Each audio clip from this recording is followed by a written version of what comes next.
잠깐 머리 숙여 기도드리겠습니다. 하나님 아버지, 또 주님 앞에 나왔습니다. 예배를 드리기 위해 나왔사오니 이 시간 우리와 함께 해주시고 우리를 인도하셔서 우리가 어디에 있든지 어떤 방식으로 예배를 드리든지 신령과 진정으로 하나님께서 기뻐하시는 예배를 드릴 수 있도록 우리를 인도해 주시옵기를 간절히 바라고 원합니다. 이 시간 정말 하나님께만 집중할 수 있도록 도와주시고 또 주의 말씀을 통해서 하나님의 뜻을 분별하고 우리 자신을 살피는 복된 시간으로 인도하여 주시옵소서. 주의 말씀을 통해서 우리를 새롭게 해주시고 또 우리의 믿음을 견고하게 세워주시옵기를 간절히 바라고 소원하옵나이다. 정말 주의 말씀을 통해서 하나님의 음성을 듣는 복된 시간으로 인도하여 주시옵소서. 예수님의 이름으로 기도하옵나이다. 아멘.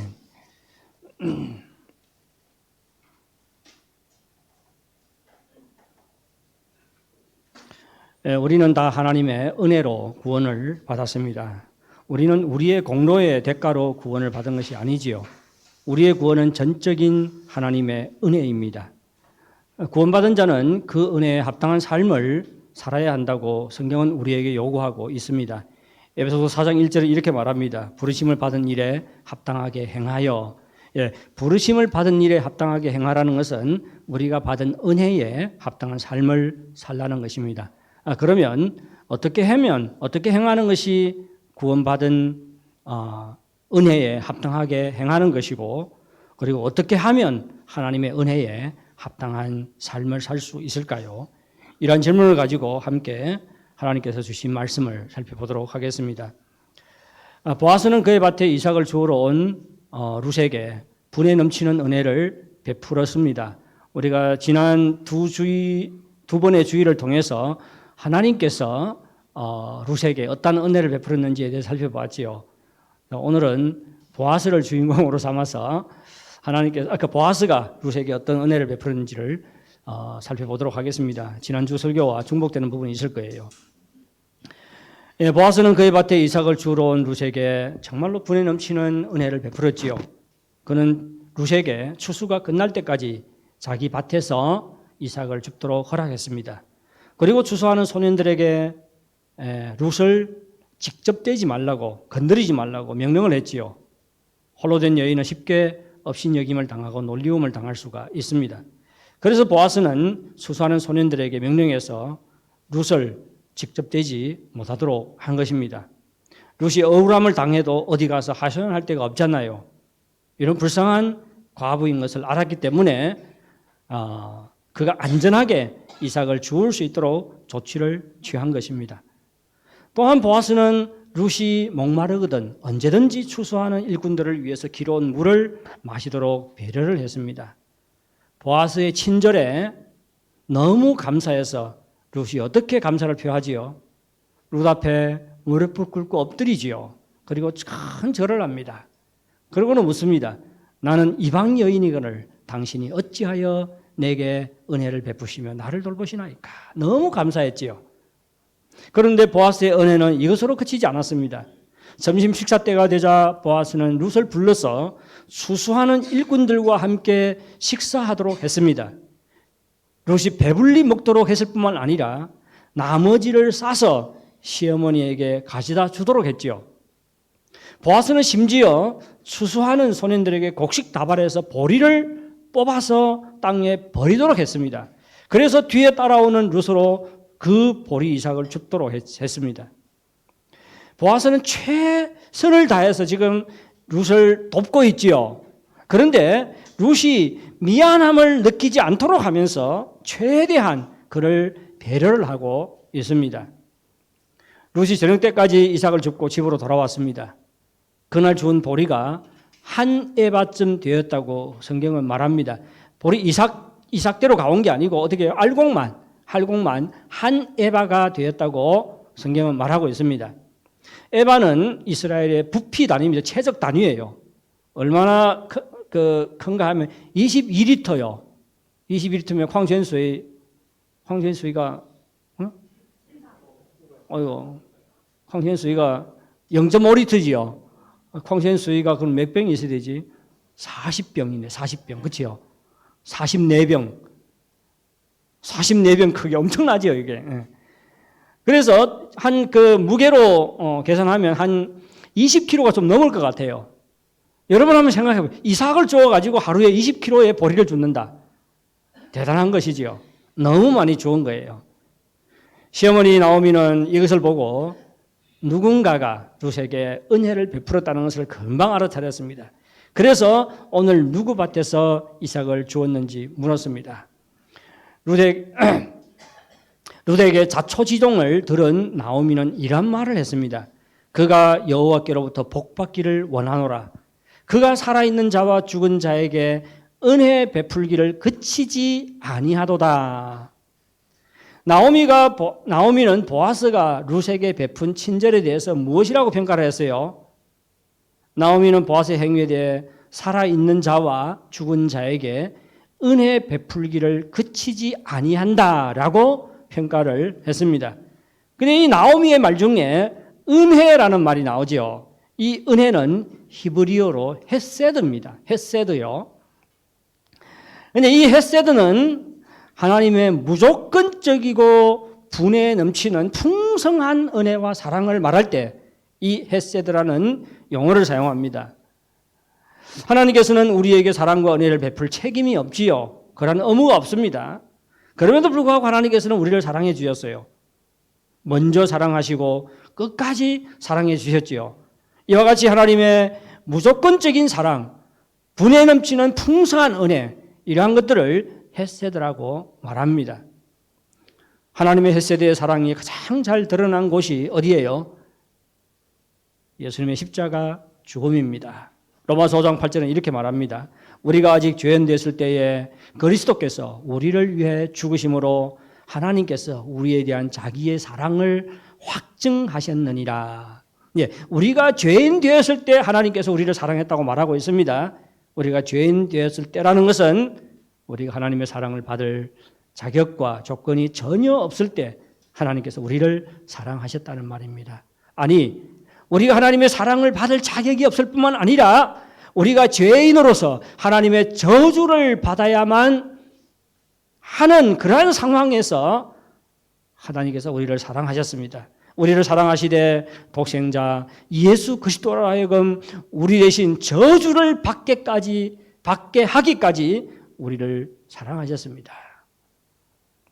죄로 인해서 우리가 저주를 받아야 하는데 예수님이 대신 저주를 받으시고 하나님께서 우리를 용서하셨지요. 그리고 우리를 하나님의 자녀로 삼아 주셨습니다. 이것이 바로 하나님의 헤세드의 사랑입니다. 헤세드의 사랑은 상대편이 무엇인가 나를 잘해주기 때문에 내가 상대편을 사랑하는 사랑이 아닙니다. 아무런 자격과 조건이 없어도 상대편을 사랑해주는 것이 헤세드의 사랑입니다. 헤세드의 사랑은 나에게 어떤 도덕적인 책임이나 법적인 의무가 있기 때문에 사랑을 베푸는 것이 아니라 사랑을 베풀지 않아도 아무런 책임 추궁을 당할 일도 없고 도덕적으로 수준이 낮아지는 것도 아니지만 사랑을 베푸는 것입니다. 보아스가 룻에게 베푼 사랑은 바로 이와 같은 헤세드의 사랑, 헤세드의 은혜인 것입니다. 우리가 한국에서 신학 공부할 때에 집사람의 여자 동상생이 한국 성균관 대학에 박사학위를 하러 유학을 왔습니다. 예. 근데 성균관 대학이 서울에도 캠퍼스가 있고 수원에 캠퍼스가 있어요. 근데 수원에 있는 캠퍼스에는 수원역에서 지하철로 2역전 떨어져 있습니다. 저희들이 수원시에서 살고 있었거든요. 근데 후에 연락이 닿아서 그가 처음 한국에 유학 왔을 때에 겪은 이야기를 듣게 되었습니다. 이 여학생이 앞니가 깨어져가지고 어떻게 깨어지는지 제가 까먹었어요. 앞니가 깨어졌어요. 그러니까 저처럼 저도 보이죠. 예. 입을 열어서 말할 때마다 뭐가 보여요? 앞니가 없잖아요. 이거 여자입니다. 여자. 시집안간 여자였어요. 얼마나 보기 싫어요. 그런데 이게 치아를 해넣을 돈이 없었습니다. 너무나 신경 쓰이죠. 돈이 없었어요. 예, 그가 있던 성균관 대학은 우리가 살고 있는 수원시에서 가까워요. 그래서 치아를 위해서 쓸 수 있는 돈이 10,000원밖에 없었대요. 한국 돈 10,000원. 그때 당시 한 70원 좀 되지요. 그래서 10,000원을 가지고 무작정 지하철을 타고 수원역에 왔습니다. 수원역 딱 나오면 큰 광장이 있고요. 그리고 길 너머에 상가가 쭉 있었는데 거기 앞에 그때 당시에 치과가 3개 있었어요. 치과병원이. 그래서 이 여학생이 수원역에 딱 와가지고 그 치과병원을 바라보면서 하나님께 기도를 했대요. 아직 예수 믿지 않습니다. 예수 믿지 않았어요. 이런 기도를 했다고 합니다. 전에 나의 동창생 김홍매가 저한테 예수 믿으라고 했는데 만일 홍매가 믿는 하나님이 정말 계시다면 저를 좀 도와주십시오. 그리고는 그 중에 한 치과병원에 들어간 것입니다.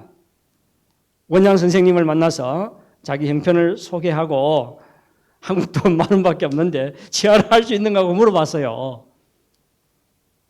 우리 집사람이 비슷한 시기에 한국에서 수원에서 치아를 했거든요. 그런데 가장 싼 것을 했는데 제 기억 속에는 그때 당시에 15만 원을 썼는지 20만 원을 썼는지 그래요. 이빨 하나로 했는데. 그러니까 10,000원으로는 턱없이 모자라잖아요. 그런데 놀라운 것은 원장 선생님이 우리 집사람의 동창생을 친절하게 맞아주었습니다. 그리고 분에 넘치는 사랑과 은혜를 베풀어 주었어요.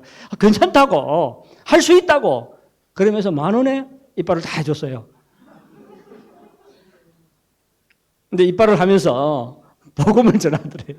예수 믿으라고, 교회 가라고. 후에 알고 보니까 저도 후에 알았거든요.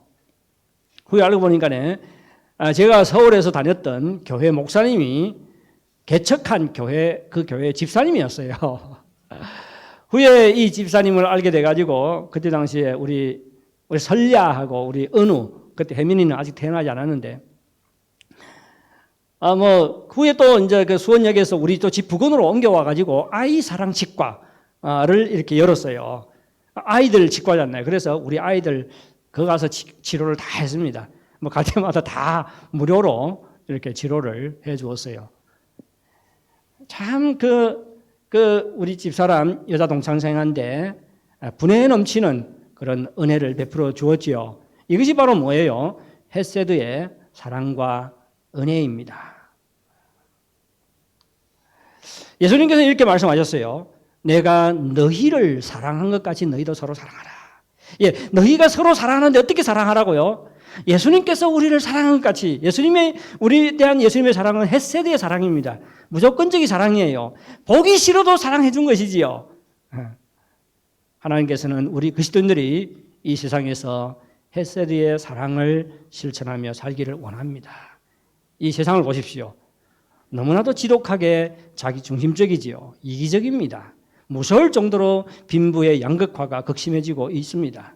하지만 이러한 세상에서 하나님께서는 우리 신자들이 서로 용서하고 서로 배려하고 친절을 베풀고 헤세드의 사랑과 은혜를 실천하며 살기를 원하십니다.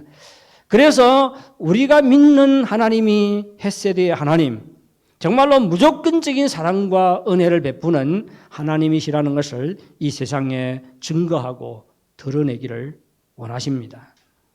어떤 사람은 이런 생각을 할 수가 있어요. 헤세드의 사랑을 실천하고 살려고 해도 가진 것이 있어야 실천하지. 정 목사님 이야기를 들어보려니까 지난주에는 서울 산부인과 병원 원장에 대해서 이야기하고 오늘은 또 치과병원 원장 이야기를 하고 다 돈 많은 사람들 아니에요. 나는 헤세드의 사랑을 실천하고 싶어도 가진 것 있어야 하지. 이렇게 생각할 수가 있습니다. 하지만 여러분 꼭 보아스도 마찬가지네. 부자잖아요. 하지만 꼭 물질적으로 풍부해야 헤세드의 사랑을 실천할 수 있는 것이 아닙니다. 과부가 된 룻이 시어머니 나오미에게 베푼 사랑도 헤세드의 사랑입니다. 두 며느리가 시어머니 나오미를 따라서 베들레헴으로 가려고 따라 나섰지요. 그러자 나오미가 두 며느리에게 이런 말을 합니다. 너희는 각기 너희 어머니의 집으로 돌아가라. 너희가 죽은 자들과 나를 선대한 것 같이 여호와께서 너희를 선대하기를 원하며 이렇게 말했습니다. 보세요. 너희가 죽은 자들과 나를 선대한 것 같이 여호와께서 너희를 선대하기를 원하며. 여러분, 이 구절에서 선대하다 이 말의 히브리어 원어가 헤세드입니다. 보아스가 산자와 죽은 자에게 은혜를 베풀었다. 그 은혜하고 여기서 선대, 히브리어 말과 똑같은 말이에요. 헤세드입니다. 그러면 나오미는 두 며느리가 그의 죽은 가족과 그에게 헤세드의 사랑과 은혜를 베풀었다고 이야기를 하지요. 그러면서 하나님께서도 그들에게 헤세드의 사랑을 베풀기를 원한다고 그들을 축복했습니다. 우리는 여기서 며느리 룻이 나오미에게 베푼 사랑과 은혜가 바로 헤세드의 사랑과 은혜인 것을 알 수가 있습니다. 그런데 룻은 어떤 사람이지요? 가진 것이 아무것도 없는 과부였습니다. 하지만 그는 늙어서 어지가지할 데 없는 나오미를 끝까지 책임져 주기를 원했지요. 룻에게 그런 책임이 있어요, 없어요? 남편이 죽었는데 시어머니를 끝까지 돌볼 책임이 있습니까? 그렇지 않습니까? 그럴 책임이 없지요. 돈이 있어서 그런 것도 아닙니다. 그리고 시어머니를 따라서 베들레헴으로 가면 정말로 앞이 캄캄하고 아무런 희망이 보이지 않았을 때입니다. 그럼에도 불구하고 끝까지 시어머니를 돌보려는 일념으로 자신의 장래를 희생하고 포기하고 나오미를 따라서 베들레헴으로 온 것입니다. 룻은 가진 것이 아무것도 없었지만 시어머니 나오미에게 헤세드의 사랑과 은혜를 베풀었습니다. 제가 지난 8월 달입니까? 교화에 갔을 때에 교화시 교회에 그 여자 전도사님요 68이에요. 근데 지금 남편이 신앙 떴는 지 오래됐어요. 근데 계속해서 시어머니를 돌보고 있습니다. 4형제입니다. 자기 남편이요. 딸 둘이 있고 아들 하나 더 있어요. 전혀 상관을 하지 않아요. 자기 시어머니에 대해서. 그래서 며느리가 끝까지 돌보고 있습니다. 제가 그분을 보면서 참 존경스러운 마음이 들더라고요. 마나임 교회에 한 장애인 가정이 있습니다. 초등학교 다니는 아들과 딸이 있고 그리고 3살 좌우가 되는 막내딸이 또 하나 있습니다. 5식구지요. 5식구 중에 3사람이 장애인이에요. 아버지가 지체 장애인입니다. 그래서 잘 걷지를 못해요.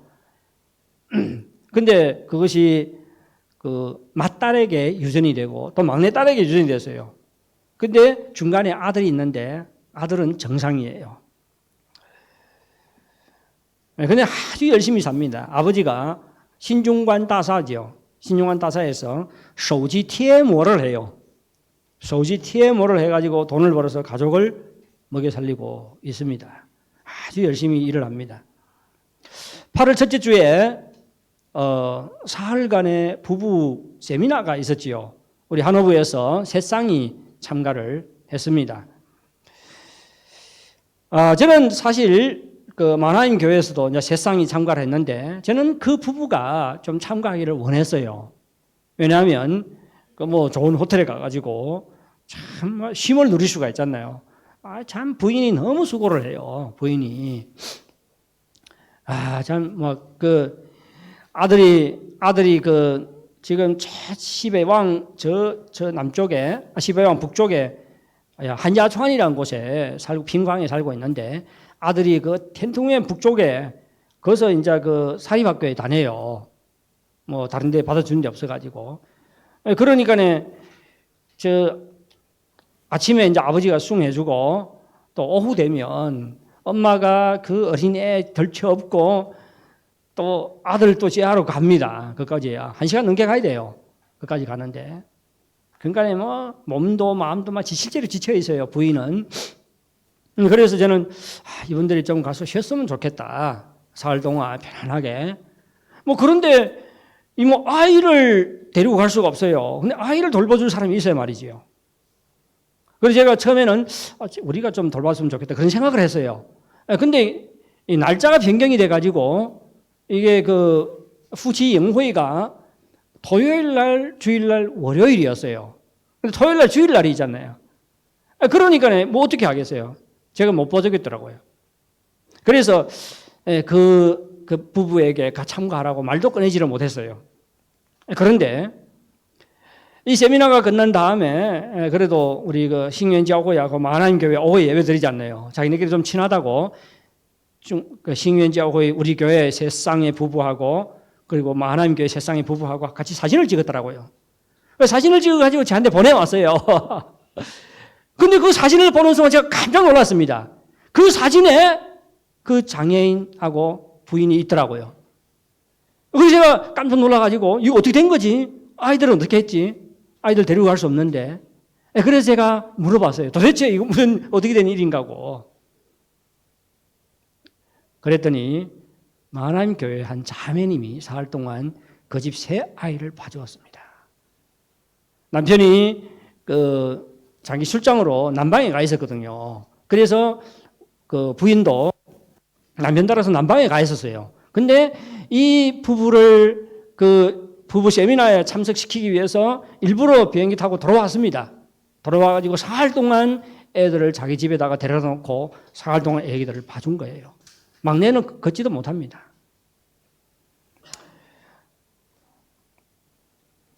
제가 이야기를 듣고 참 마음에 큰 감동을 받았어요. 그 자매님이 참 얼마나 약했는지 모릅니다.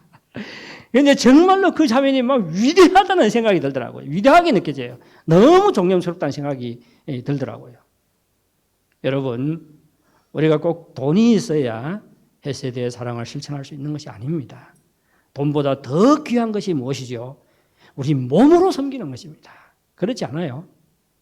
하나님께서는 우리가 헤세드의 사랑을 실천할 수 있도록 이미 우리에게 여러 가지 자원들을 주셨습니다. 건강이 있잖아요. 시간이 있잖아요. 재능이 있고 은사가 있고 물질이 있잖아요. 이 모든 것이 바로 하나님께서 우리에게 섬기라고 맡겨주신 것들이지요. 우리가 돈이 아무리 빠듯해도 조금만 전략하면 섬길 수가 있어요. 그렇지 않습니까? 제가 전에 말씀드렸죠. 한화부의 어떤 젊은 부부 같이 식사를 했어요. 그때 이제 세 쌍인가 같이 식사를 했는데 내가 막 식사를 사려고 했더니 자기가 사겠다 그러더라고요. 그래서 제가 미안해가지고 내가 사겠다고 그랬더니 뭐라고 하는가 하면 자기 집에 섬기는 예산이 있대요.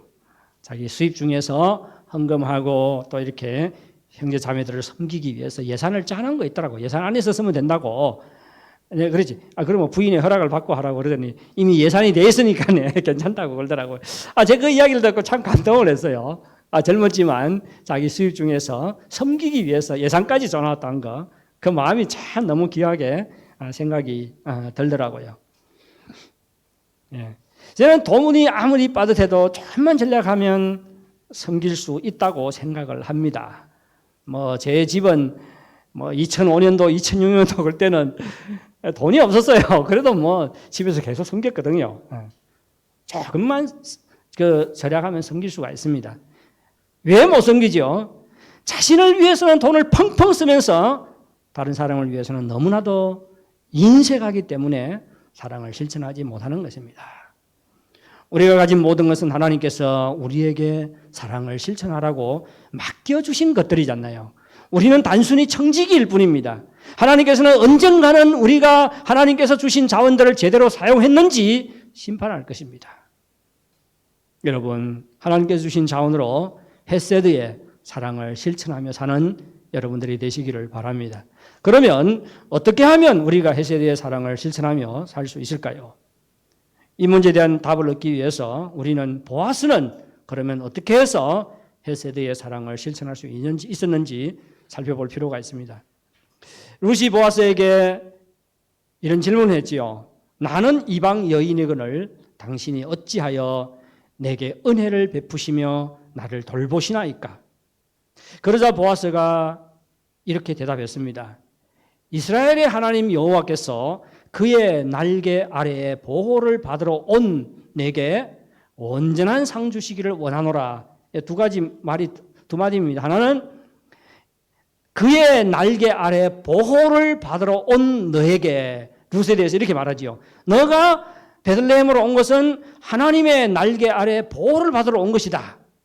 그리고 두 번째는 뭐라고 말합니까? 이러한 너에게 온전한 상 주시기를 원하노라, 이렇게 말했습니다. 여러분, 보아스가 룻을 축복한 말요, 인사치레로 한 말입니까? 어떻습니까? 인사치레로, 난 너 잘 되기를 바래. 그렇지 않지요. 인사치레로 한 말이 아니라 보아스의 축복은 진심으로 한 축복이었습니다. 보아스가 이렇게 진심으로 룻을 축복했다는 것은 보아스 자신이 여호와 하나님을 의지하는 자를 하나님께서 상 주신다는 것을 믿었을까요? 믿지 않았을까요? 믿었겠지요. 믿지 않고 이런 말을 했다면 그것은 그야말로 뭡니까? 위선적인 것이고 인사치레잖아요. 그렇죠? 그런데 보아스는 믿었습니다. 누구든지 여호와 하나님을 의지하고 하나님의 날개 아래 보호를 받으러 오면 하나님께서 온전히 상 주신다는 것을 믿었습니다. 이러한 믿음 때문에 하나님을 의지하러 베들레헴으로 돌아온 룻이 하나님의 상을 받기를 원한다고 진심으로 축복해 주었던 것입니다. 우리는 보아스의 축복에 말해서 우리가 어떻게 하면 하나님의 은혜의 통로가 되어 헷세드의 사랑과 은혜를 베풀며 살 수 있는지에 대한 해답을 찾을 수가 있습니다. 첫째, 우리가 가진 모든 것이 하나님의 은혜임을 인정해야 합니다. 만일 우리가 가진 모든 소유가 하나님의 은혜로 주어진 것임을 인정할 때 우리는 하나님의 은혜의 통로가 될 수 있고 하나님의 헷세드의 사랑을 실천할 수 있습니다. 하나님의 헷세드의 사랑을 실천하기 위해서는 우리가 가진 모든 것이 하나님의 은혜인 것을 인정해야 합니다.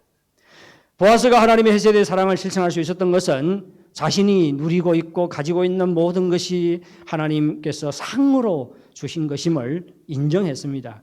그렇기 때문에 룻에게도 무슨 말을 해요? 하나님께서 온전히 상 주기를 원한다고 축복을 한 것입니다. 만일 보아스의 축복이 진심이라면 그는 자신이 지금 가지고 있는 물질적인 풍요가 하나님께서 상으로 주신 것임을 인정하고 있는 것입니다. 보아스는 자신이 받아 누리고 있는 하나님의 은혜를 알았고 또 인정했습니다. 그래서 그 받은 은혜에 합당한 삶을 살 수 있었던 것입니다. 헷세드의 사랑을 실천하기 위해서는 우리가 받은 은혜와 긍휼과 사랑이 어떠한가를 알아야 합니다. 그리고 그것을 인정을 해야 되지요. 정말로 하나님의 은혜다. 인정을 해야 됩니다.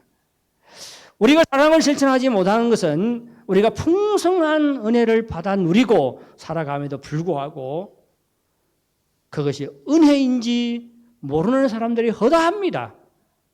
또 은혜라고 인정하지만 거기에 감사하는 마음이 없어요. 그러면 은혜에 합당한 삶을 살 수가 없습니다. 여러분 한번 생각해 보십시오. 하나님의 은혜든 인간의 은혜든 은혜를 아는 것은 너무 중요하지요. 자식들이 부모의 은혜를 알 때에 부모에 대한 감사하는 마음이 생기고 정말 마음으로부터 부모님께 효도를 하잖아요. 그렇지 않습니까?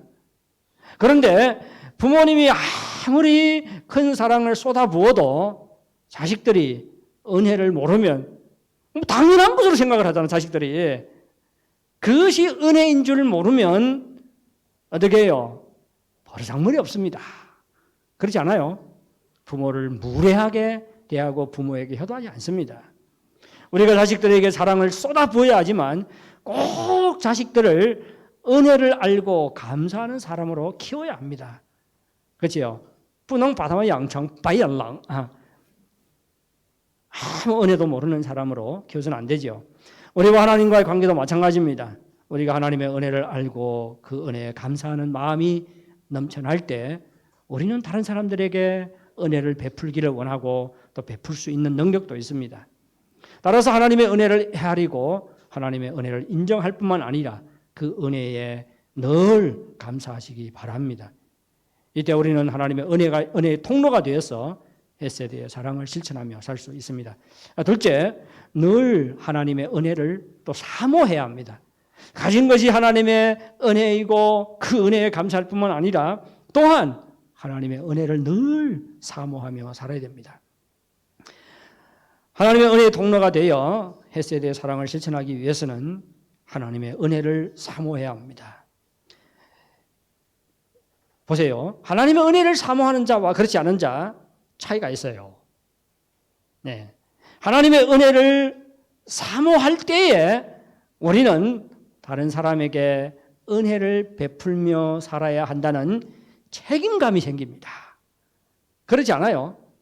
하나님께 나가서 하나님 도와주십시오 하면서 자기에게 도움을 구하는 자에게 절대 나는 당신을 도울 수 없어. 그렇게 말 못하잖아요. 그렇지 않습니까? 하나님께 막 도와달라고 하면 어려운 사람들 보면 나도 도우면서 살아야 되지. 그런 생각을 하게 되지 않나요? 마찬가지입니다. 우리가 하나님의 은혜를 사모할 때에 다른 사람에게 은혜를 베풀며 살아야 하겠다는 그런 책임감이 마음에 생깁니다. 뿐만 아니라 우리가 하나님의 은혜를 사모할 때에 은혜를 베풀며 살 수 있는 능력이 우리에게 주어집니다. 왜요? 우리가 하나님의 은혜를 사모할 때 하나님께서 우리에게 은혜를 부어주시기 때문입니다. 그때 우리가 비로소 은혜를 베풀며 살 수 있는 능력이 주어집니다. 룻이 하나님의 날개 아래 보호를 받으러 나온 자라고 보아스가 말하는 것을 보면 보아스 자신도 하나님의 날개 아래 보호를 받으러 하나님께 나아가는 자인 것을 우리는 알 수가 있습니다. 그렇지 않습니까? 자기가 그렇지 않고 어떻게 다른 사람에게 그런 축복을 하겠습니까? 보아스는 자신이 가진 것이 모두 다 하나님께서 은혜로 주신 것이라고 인정했습니다. 뿐만 아니라 계속해서 하나님의 은혜를 사모하는 자였습니다. 만일 보아스가 하나님의 은혜를 사모하는 자가 아니었다면 그의 축복은 거짓이었을 것이고 인사치레였을 것입니다. 보아스는 하나님의 사랑과 은혜와 긍휼을 얻기 위해서 하나님 앞에 나아가는 자였고 하나님을 의지하는 자였습니다. 그렇기 때문에 헤세드의 사랑을 실천하며 살 수 있었습니다. 우리가 이사야서 58장 성시교동문을 연속 2주를 했는데 원래 지난 주일날에 이 내용을 설교를 하려고 막 계획을 짜가지고 설교를 하다 보니까 내용이 너무 많아가지고 이번 주로 미뤘거든요. 그래서 다시 한번 읽었습니다. 예, 이사야서 58장 6절 7절에 보면 이렇게 하나님께서 말씀하고 있습니다. 내가 기뻐하는 금식은 뭐 하는 것이에요? 흉악의 결박을 풀어주며 멍에의 줄을 끊어주며 압제당하는 자를 자유케 하며 모든 멍에를 꺾는 것이 아니겠느냐. 또 7절에요. 내가 기뻐하는 금식은 줄인 자에게 내 양식을 나눠주며 유리하는 빈민을 집에 들이며 헐벗은 자를 보면 입히며 또 내 골육을 피하여 스스로 숨지 아니하는 것이 아니겠느냐. 이거 다 무엇이죠? 고난 가운데 있는 자들 도와주는 것이잖아요. 사랑을 베푸는 것이고 긍휼을 베푸는 것입니다. 그런데 하나님께서 뭐라고 이야기합니까? 내가 기뻐하는 금식이 바로 어려운 자들을 도와주는 거다 그렇게 말하고 있어요. 이상하지 않습니까? 금식하면 금식해야 되지 왜 금식은 하지 않고 다른 사람을 도와주는 것입니까? 언제 금식을 합니까?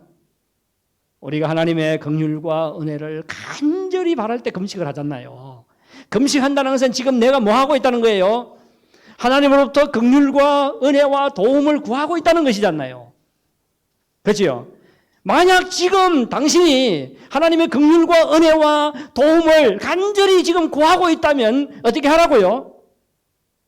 역시 고난 가운데 있는 자들을 긍휼히 여기고 은혜 베풀고 도와주라는 것입니다. 그때 우리의 금식이 하나님께서 기뻐하는 금식이 된다는 것입니다.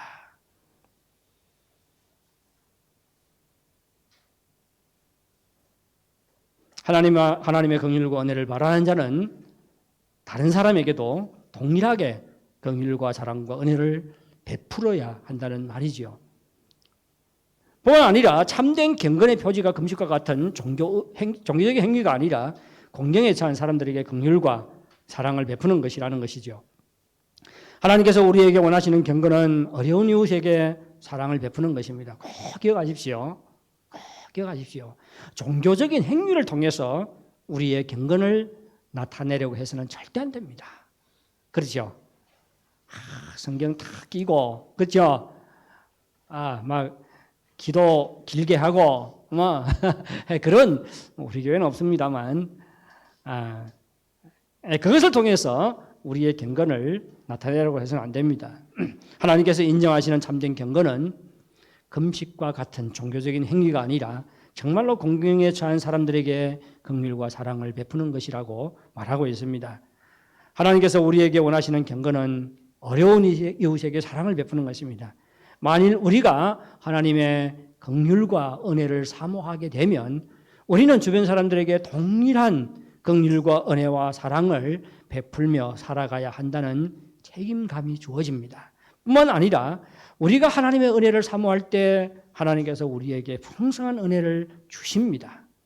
그래서 우리가 하나님의 은혜의 통로의 역할을 감당할 수 있는 능력을 우리에게 주시는 것이지요. 이때 우리는 하나님의 헤세드의 사랑을 실천할 수 있는 능력이 주어집니다. 사랑하는 성도 여러분, 하나님은 어떤 경우에도 헤세드의 사랑을 포기하지 않습니다. 하나님은 지금도 헤세드의 사랑으로 우리를 사랑하십니다. 그리고 우리 자신이 하나님의 은혜와 긍휼과 사랑의 통로가 되시기를 바라십니다. 이를 위해서 이미 우리에게 주어진 하나님의 은혜를 알고 늘 감사하며 사시기 바랍니다. 그리고 하나님의 은혜를 사모하는 여러분들이 되시기를 바랍니다. 이때 우리의 마음에 하나님의 은혜의 통로가 되어서 하나님의 헤세드의 사랑을 실천하는 소원과 책임감과 그리고 능력이 주어집니다. 하나님의 은혜의 통로가 되어서 하나님의 헤세드의 사랑을 실천함으로 하나님께 영광 돌리는 여러분들이 되시기를 바랍니다. 우리 다 같이 찬송가 큰 사랑의 세 계명을 부르도록 하겠습니다. 찬송가 468장입니다. 큰 사랑의 세 계명을.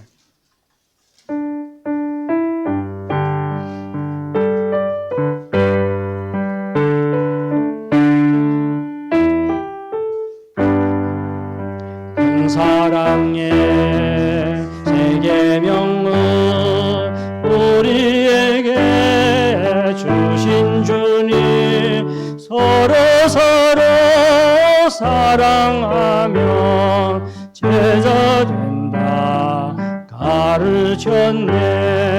그 연약한 제자들은 끝날까지 사랑하고 함께 찬송 부르시며 감난산에 오르셨네. 겟세마네 기도로서 아버지 뜻 이루시고 십자가의 고난 길로 걸어가신 우리 주님, 악한 무리 막으려고 검을 빼는 제자에게 죽기까지 인내하라 조용하게 말씀했네. 우리 위해 기도하신 주의 뜻을 이루도록 우리 모두 주 안에서 하나 되게 하옵소서. 의와 진리 말씀으로 거룩하게 하시옵소서. 크신 사랑 실천하신 주 따르게 하옵소서.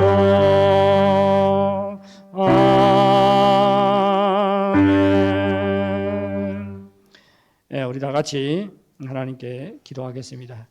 우리 다 같이 기도할 때 정말 하나님께서 우리에게 베푸신 은혜를 알고 감사하며 살게 해달라고 기도하겠습니다.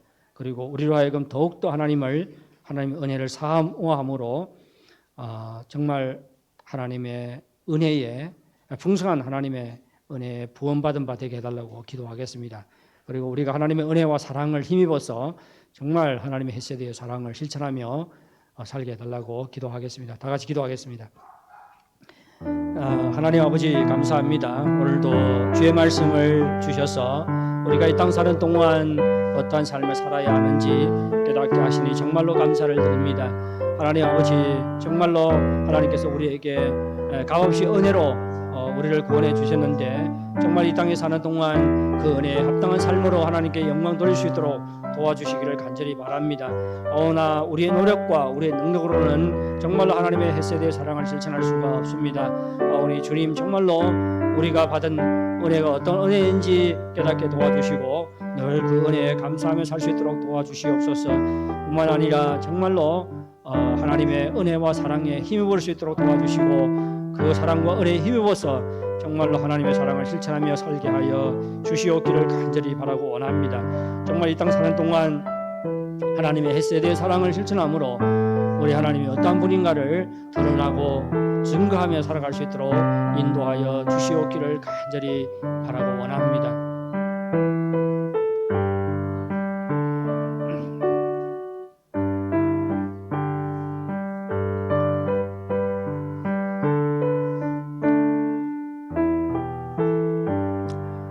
하나님 아버지 감사합니다. 오늘도 주의 말씀을 우리에게 들려주셔서 우리가 이 땅 살아가는 동안 하나님의 은혜에 합당한 삶을 살아야 함을 깨닫게 하셔서 정말로 감사를 드립니다. 하오나 우리의 힘과 노력과 능력으로는 정말로 하나님의 은혜에 합당한 삶을 살 수가 없습니다. 하오니 주님 정말 우리가 받은 은혜가 얼마나 풍성한 은혜인지 깨닫게 도와주시고 늘 그 은혜에 합당한 삶, 감사하는 삶을 살아갈 수 있도록 인도해 주시옵기를 간절히 바랍니다. 그리고 계속해서 정말 우리에게 헤세드의 은혜와 사랑을 베푸는 하나님의 은혜를 사모하게 도와주시고 정말 그 과정에서 늘 하나님의 은혜와 사랑으로 충만하게 체험받을 수 있도록 역사해 주시기를 바랍니다. 그래서 정말 하나님의 은혜와 사랑에 힘입어서 하나님의 헤세드의 사랑을 실천할 수 있도록 인도하여 주시옵소서. 예수님의 이름으로 기도하옵나이다. 아멘. 오늘 우리 그 오진웅이 형제하고 자영화 자매 연교에 몇 년 동안 가서 살다가 또 북경으로 이사를 왔습니다. 지금 세 번째로 우리 주일 예배에 참가를 하는데 우리가 환영식을 못했어요. 갈 때는 뭐 신고식을 했던 것 같은데 모르겠습니다.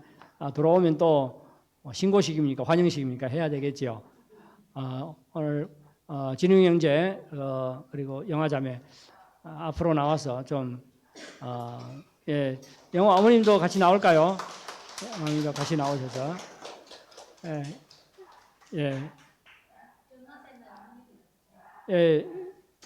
우리 그 같이 나오셔서 좀 어머님도 같이 나오세요. 지금 저기 와서 좀 뭐 그동안 어떻게 살았는지 아니면 그리고 이게 뭡니까 친정집으로 돌아오니까네 어떠한지 본가 집입니까? 네. 2016년도인가요? 저희가 영교회 연령교회를 갈 때가 아마 한 6년 전인 것 같은데요.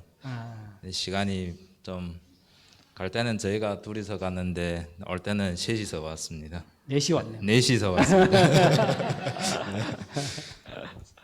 그리고 다시 본가집으로 돌아오게 되어 참 반갑고 또 한쪽으로는 미안한 그런 마음이 드는 면도 있습니다. 뭐가 미안해요?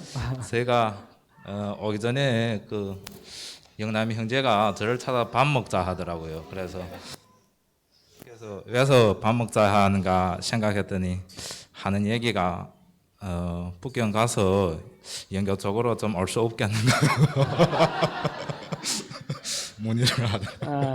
영남이 형제 마음이 참 충분하게 이해가 됩니다. 지금 뭐 그쪽에서 자리를 지금 지키고 있어요. 네, 맞습니다. 그래서 아마 좀 갑작스러운 것 같아요. 그래서 저도 여기에서 연교를 다닐까 고민도 했어요. 그러다가 지금 지금 성원교회 쪽으로 지금 계속 나오고 있는데 앞으로 서로 잘 아끼고 같이 신앙생활을 하면 좋겠습니다. 네, 감사합니다. 우리 영화자매 그 가서 애기 엄마 됐죠. 네. 애기 엄마 되고 처음으로 신고식을 하는데 네. 말씀 좀 해주세요. 너무 반갑게 맞아주셔서 너무 감사합니다.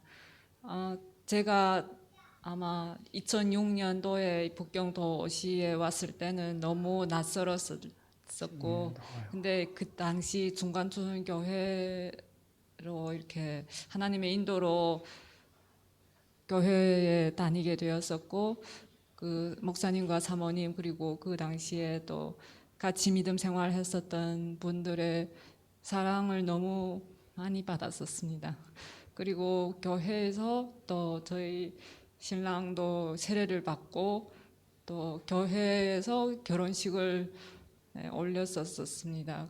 그래서 저는 이 중간촌 교회에 대한 그 마음이 너무 항상 감사하고 그렇습니다. 그래서 다시 또 여기에서 믿음 생활을 할 수 있게 되어서 감사합니다. 영화자매가 그래서 교회 온 지가 16년이 됐다는 거예요. 네. 16년이 됐어요. 16년요? 네, 거의 그러니까 2006년에 제가 여기에 왔었어요. 제 기억 속에는 아직도 30살 이하로 알고 있었는데 그렇게 빨리 시간이 지나갔네.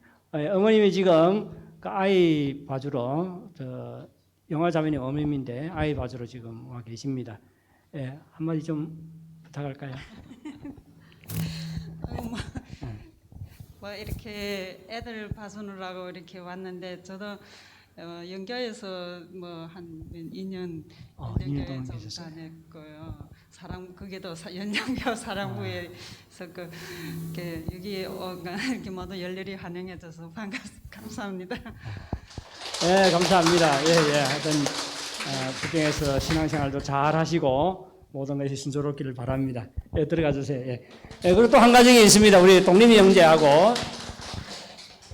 향매자매 앞으로 좀 나와서 뭐 이분들은 더 멀리 갔다 왔습니다. 저 중경까지 가서 방황하다가 또 북경으로 돌아왔습니다. 참 고생 많이 했어요. 독립이 형제 그 가서 직장 생활하고 또 출근길이 멀어가지고 참 고생 많이 했어요. 그리고 또 북경에 독립 형제가 먼저 돌아오고 그래서 독립 형제 돌아온 지 1년 됐나요? 8개월째 또 형매가 돌아오고 우리 중간에 오셔서 좀 신고식을 좀 합시다.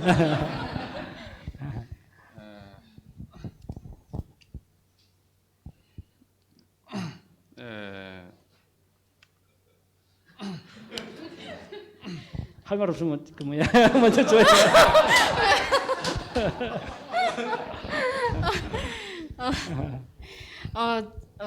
저희들 2018년도에 존경해 갖고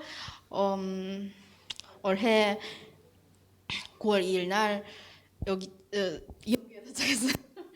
그러고 애들이 9월 7일 날에 등교했어요. 지금 학교 잘 다니고 있고 두 분 이사하면서 지금 생각하는 거는 어디에 가든지 정말 하나님의 은혜가 충만했다는 것 같아요. 많은 힘든 고비를 겪으면서 여기 더 오게 됐는데 그냥 더 좋은 신앙생활 하면서 잘 지내고 싶습니다. 감사합니다.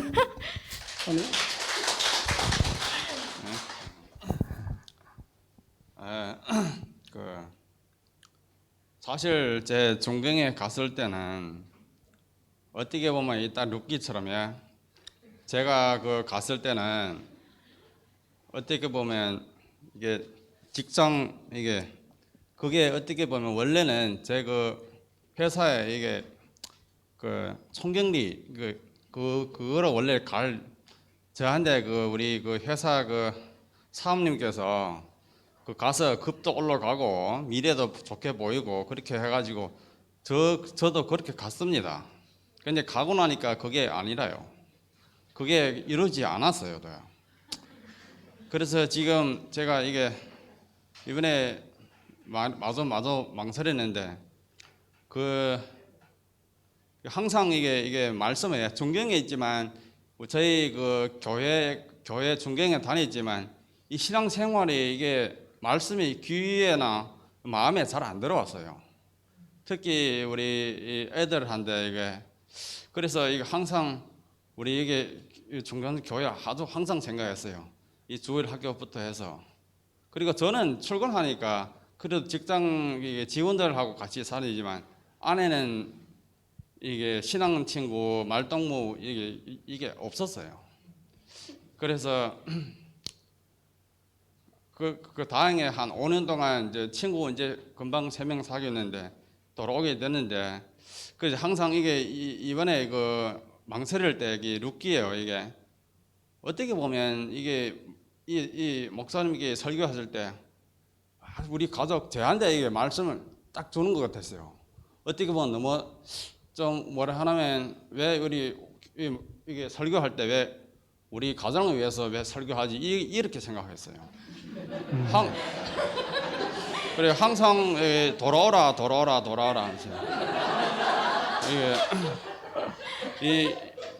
그래서 이게 미래 이게 매주마다 그 말씀 주는 게 항상 달랐어요. 일단 먼저 돌아오라. 그리고 미래는 이래 보아스처럼 이렇게 사랑 주고 이게 그렇게 일단 돌아오라 하고 미래 지금은 앞날은 안 보이지만 미래는 좋을 거라고 이게 항상 오라 했어요. 그래서 지금은 그래 그 우리 사모님께서도 이게 중경 왔을 때 가기 전에도 나중에는 돌아올 거다. 그때 말한 적이 있었어요. 그래서 설마 그 돌아올까 영원히 이게 떠난다고 생각을 했어요. 근데 돌아오게 되니 너무 기뻐요 마음이. 어제 또 사모님 또 뭐 얘기하냐면 이게 어떻게 보면 봉사해지 뜻으로 말하는 나는 이 받으러 왔는데 오늘 설교 말씀 들으니까 가진 것도 없으나 그래도 몸하고 시간이 있으니까 그래도 베풀어야지 또 이게 또 생각을 바꾸게 되네요.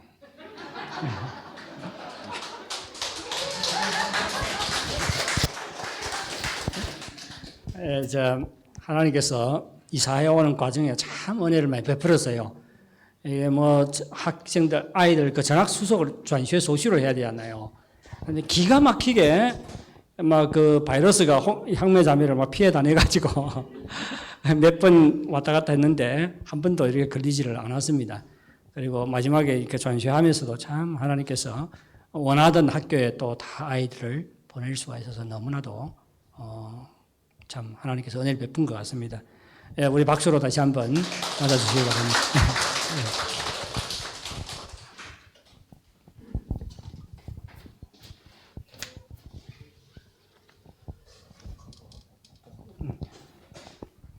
예, 우리 다 같이 일어나셔서 헌금을 봉헌하겠습니다.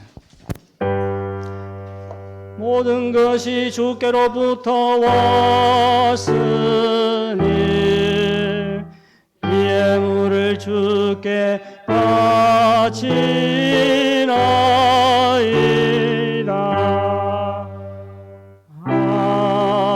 아멘.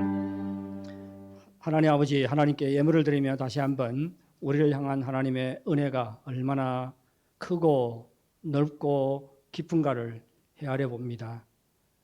가진 것 없으나 주님께서 하나님께 영광 돌릴 자로 우리를 불러주시고 또 우리가 그러한 삶을 살 수 있도록 늘 은혜 베풀어 주시니 정말로 감사를 드립니다. 주의 은혜가 어떤 은혜인가를 늘 기억하게 도와주시고 그 은혜에 감사하게 도와주시고 또 그 은혜를 베푸는 하나님께 헌신하며 살 수 있도록 인도하여 주시옵소서. 이 시간에 우리 소득의 일부를 구별하여 주님께 귀한 예물로 드리오니 주의 영광을 위해서 사용해 주시옵기를 간절히 바랍니다. 감사하며 예수님의 이름으로 기도하옵나이다. 아멘. 자리에 앉아주시기 바랍니다.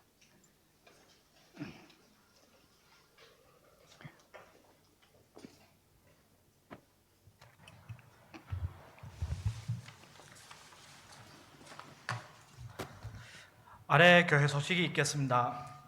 첫 번째, 계속해서 우리 성은교회 현장 예배 지속을 위해 기도해 주시기 바랍니다. 그리고 화요일 저녁 야고보서 공부를 이번 주부터 시작합니다. 매주 목요일 오전 9시 30분부터 11시에 오프라인과 온라인에서 동시에 사랑부 모임을 합니다. 이 성의 공부 적극 참석해 주시기 바랍니다. 그리고 오늘 처음으로 우리 교회 현장 예배에 참석한 분이 계시면 일어나 주시기 바랍니다. 예, 없는 줄 알고 만약 온라인 예배에 처음으로 참석한 분이 계시면 예수님의 이름으로 환영합니다. 다 함께 일어나셔서 복음성가 살아계신 주 후렴으로 하나님께 영광을 돌리겠습니다.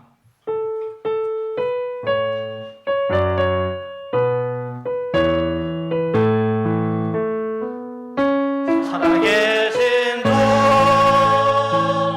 나의 참된 소망 걱정 근심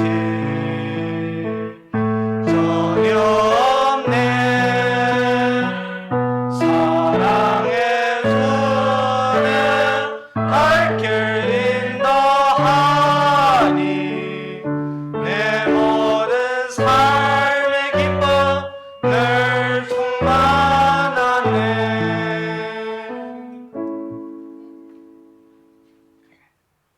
지금은 우리 주 예수 그리스도의 은혜와 하나님 아버지의 극진하신 사랑과 성령 하나님의 감화 감동 충만 인도하심의 역사가 주의 말씀을 듣고 이제는 정말로 이 땅 사는 동안 하나님의 은혜에 합당한 삶으로 하나님께 영광 돌리기를 소원하는 모든 성도들 위해 그 가정 위에 직장 위에 산업 위에 그리고 이 교회 위에 영원토록 함께 있을지어다. 아멘.